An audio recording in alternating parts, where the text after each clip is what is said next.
अस्सलाम वालेकुम। आज का हमारा टॉपिक है साइक्लिक फॉस्फोराइलेशन। लेक्चर को स्टार्ट करने से पहले बताती चलूँ कि आप मेरे channel daily dose of education को लाइक करें, शेयर करें और सब्सक्राइब करें और बेल आइकन पे क्लिक करके ऑल वीडियोस को सिलेक्ट करें ताकि आपको नए आने वाली वीडियोस की नोटिफिकेशन मिलती रहे। तो कल हमने डिस्कस किया था नॉन साइक्लिक फॉस्फोराइलेशन, जिसमें हमने नॉन साइक्लिक इलेक्ट्रॉन फ्लो को स्टडी किया था। सेम केस यहाँ पर है कि साइक्लिक फॉस्फोराइलेशन हमारे पास क्या है, इलेक्ट्रॉन का flow in a cyclic pathway. तो इसकी डेफिनेशन हमारे पास है cyclic electron flow is known as cyclic phosphorylation. इसकी पहले हम कंडीशन को देखते हैं और उसके बाद हम इसको देखेंगे कि किस तरह से इसका पाथवे जो है वो इलेक्ट्रॉन्स का होता है इन द फोटोसिस्टम 1। और इसमें सिर्फ फोटोसिस्टम 1 इन्वॉल्व होता है, ये दूसरी बात है, इसमें फोटोसिस्टम 2 इन्वॉल्व नहीं होता। जबकि नॉन साइक्लिक फॉस्फोराइलेशन में फोटोसिस्टम 2 और फिर फोटोसिस्टम 1 दोनों इन्वॉल्व थे और ATP और NADPH2 की प्रोडक्शन कर रहे थे। यहाँ पर कंडीशन ये है कि साइक्लिक फॉस्फोराइलेशन जो है एक यूजुअल वे में साइकिल नहीं होता प्लांट्स के सेल में, जबकि ये एक टेम्पररी जो है वो साइकिल है।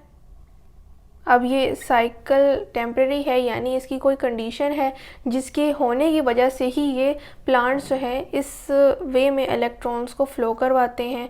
यानी कि लाइट डिपेंडेंट रिएक्शंस के अंदर हमारे पास जो ATP की प्रोडक्शन होती है या केमिकल एनर्जी की प्रोडक्शन, उसमें साइक्लिक फॉस्फोराइलेशन को प्लांट्स जब फॉलो करते हैं तो उनकी कंडीशंस ये हैं कि जब प्लांट्स में ATP कम हो जाए और NADPH2 जो है वो ज़्यादा हो जाए, जितनी रिक्वायरमेंट नहीं है उससे ज़्यादा हो जाए, या ATP उस रिक्वायरमेंट से कम हो जितनी रिक्वायरमेंट है, तो उस केस में ये कंडीशन है हमारे पास।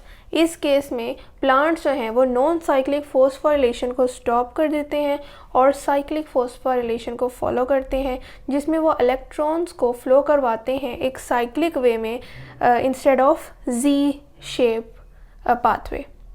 हमने देखा था कि नॉन साइक्लिक फॉस्फोराइलेशन में जिसमें ATP और NADPH2 दोनों सिंथेसाइज होते हैं, वो Z स्कीम में था, Z शेप अल्फ़ाबेट बना रहा था इलेक्ट्रॉनिक पाथवे। लेकिन हमारे पास साइक्लिक फॉस्फोराइलेशन में इलेक्ट्रॉनिक फ़्लो जो है वो साइक्लिक पाथवे में होगा और इसीलिए हम इसे साइक्लिक फॉस्फोराइलेशन कहते हैं। और ये एक यूजुअल साइकिल नहीं है, एक यूजुअल एक्टिविटी नहीं है। ये प्लांट्स कुछ सर्कमस्टांसेस ऐसे होते हैं जिसमें ये अडॉप्ट करते हैं जब ATP कम हो जाए रिक्वायरमेंट से और NADPH2 ज़्यादा हो जाए। अब कंडीशन के मुताबिक ATP की सिंथेसिस ज़्यादा होनी चाहिए। अगर ATP की सिंथेसिस कम है तो साइक्लिक फॉस्फोराइलेशन ATP की सिंथेसिस को बढ़ा देता है और NADPH2 जो कि पहले से ही ज़्यादा क्वांटिटी में प्रेजेंट है प्लांट्स में रिक्वायरमेंट से ज़्यादा, तो उसकी सिंथेसिस को रोक देता है। ये दो फंक्शंस जो है वो साइक्लिक फॉस्फोराइलेशन परफॉर्म करता है। कैसे करते हैं हम डायग्रामेटिकली देखते हैं। मैंने डार्क ग्रीन कलर से फोटोसिस्टम 1 को शो किया है क्योंकि यही सिर्फ इन्वॉल्व है साइक्लिक फॉस्फोराइलेशन में, लेकिन मैंने साथ ही एक Z scheme non cyclic phosphorylation भी ड्रॉ की है ताकि आपको आज साइक्लिक फॉस्फोराइलेशन को अंडरस्टैंड करने में आसानी हो कि हमारे पास इलेक्ट्रॉन्स जो हैं वो फ्लो करते हुए जब फोटोसिस्टम 1 के क्लोरोफिल A के ऊपर पहुंचते हैं जो कि P700 है, तो क्या होता है कि यहाँ पर भी सोलर एनर्जी फॉल ज़ाहिर की होगी और उस सोलर एनर्जी के फॉल करने की वजह से फ़ोटो एक्साइटेशन ऑफ इलेक्ट्रॉन्स भी हुए होंगे जो कि एंटीना कॉम्प्लेक्स से अल्टीमेटली मूव किए होंगे towards chlorophyll, that is the reaction centre. और वहाँ पर फ़ोटो एक्साइटेशन की वजह से प्राइमरी इलेक्ट्रॉन एक्सेप्टर के पास जो है इलेक्ट्रॉन्स मूव कर गए थे और हमारे पास क्लोरोफिल A में हो गए थे होल्स और उन होल्स को फुलफ़िल कर रहा था प्लास्टोसायानिन जो कि कॉपर कंटेनिंग इलेक्ट्रॉन कैरियर है। ये इलेक्ट्रॉन्स आए और उन्होंने इन होल्स को फिलअप कर दिया। ये इलेक्ट्रॉन्स फोटो एक्साइटेशन के थ्रू प्राइमरी इलेक्ट्रॉन एक्सेप्टर के बाद इलेक्ट्रॉन ट्रांसपोर्ट चेन में गए थे जहाँ पर अल्टीमेटली हमारे पास NADPH2 बना था। लेकिन यहाँ कंडीशन है कि NADPH2 बहुत ज़्यादा है, रिक्वायरमेंट से ज़्यादा है, एक्यूमुलेट हो गया, तो इसकी प्रोडक्शन को हमने रोकना है।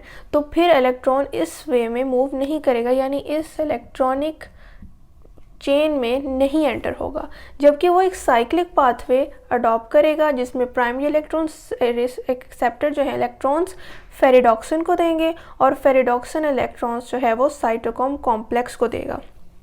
साइटोक्रोम कॉम्प्लेक्स तक जब इलेक्ट्रॉन्स जाएंगे तो वो उसी पाथवे को फॉलो करेगा जिसमें वो मूव कर रहा था, प्लास्टोसायानिन, खुद उसकी ऑक्सीडेशन, फिर प्लास्टोसायानिन की रिडक्शन और उसके बाद फोटो एक्साइटेशन होने की वजह से होल्स को फिलअप करते हैं इलेक्ट्रॉन्स, और इसी तरह ये साइकिल इस तरह फ्लो करता रहता है। ये साइकिल जब इस वे में फ़्लो करेगा, एक साइक्लिक वे में इलेक्ट्रॉन्स फ्लो करेंगे, तो यहाँ पर देखें ये इसकी ऑक्सीडेशन हो रही है, साइटोक्रोम कॉम्प्लेक्स की ऑक्सीडेशन हो रही है। उसके बाद इलेक्ट्रॉन्स दोबारा एनर्जी जो है वो इस तरह से यहाँ पर एनर्जी है कि एनर्जी अपवर्ड जो है वो इंक्रीज़ हो रही है और डाउनवर्ड डिक्रीज़ हो रही है। इलेक्ट्रॉन साइक्लिक वे में मूव करते हुए जब डाउनवर्ड आते हैं तो इनकी एनर्जी भी रिलीज़ होती है, डिक्रीज़ होती है, और इनकी energy in the form of ATP store हो जाती है। और यहाँ पर बाय कीमियोस्मोसिस एटीपी की प्रोडक्शन होती है, और जब ये साइकिल जो है वो कंटिन्यू रहेगा, एटीपी की प्रोडक्शन ज़्यादा होगी। उस वक्त तक ये साइक्लिक वे कंटिन्यू रहेगा जब तक एटीपी की प्रोडक्शन उस लेवल तक ना पहुँच जाए जो कि प्लांट की रिक्वायरमेंट है। तो ये हमारे पास साइक्लिक फॉस्फोराइलेशन का जो है फंक्शन था कि एटीपी की प्रोडक्शन जो है वो अल्टीमेटली ज़्यादा होगी, यहाँ पर ज़्यादा एटीपी जो है वो प्रोड्यूस होंगे जब ये साइकिल कंटिन्यू रहेगा। इलेक्ट्रॉन्स डाउन मूव करेंगे एनर्जी ग्रेडियंट के, और एटीपी की सिंथेसिस होती रहेगी और उसकी एनर्जी कन्वर्ट हो जाएगी केमिकल एनर्जी में। जबकि जब इलेक्ट्रॉन्स NADP प्लस रिडक्टेज के पास जाएंगे नहीं, उस चेन में नहीं एंटर होंगे, तो NADPH2 की प्रोडक्शन भी रुक जाएगी वहाँ पर, जो कि हमारा असल पर्पस था। तो ये हमारे पास साइक्लिक फॉस्फोराइलेशन था। आई होप आपको आज के टॉपिक की समझ आई होगी और नॉन साइक्लिक फॉस्फोराइलेशन भी रिवाइज हो गया होगा। अगर कोई क्वेश्चन हो तो आप कमेंट में ज़रूर पूछें। मैं फिर बताती चलूँ कि आप मेरे channel daily dose of education को लाइक करें, शेयर करें और सब्सक्राइब करें, और बेल आइकन पर क्लिक करके ऑल वीडियोज़ को सिलेक्ट करें ताकि आपको नई आने वाली वीडियोज़ की नोटिफिकेशन मिलती रहे। शुक्रिया, अल्लाह हाफिज़।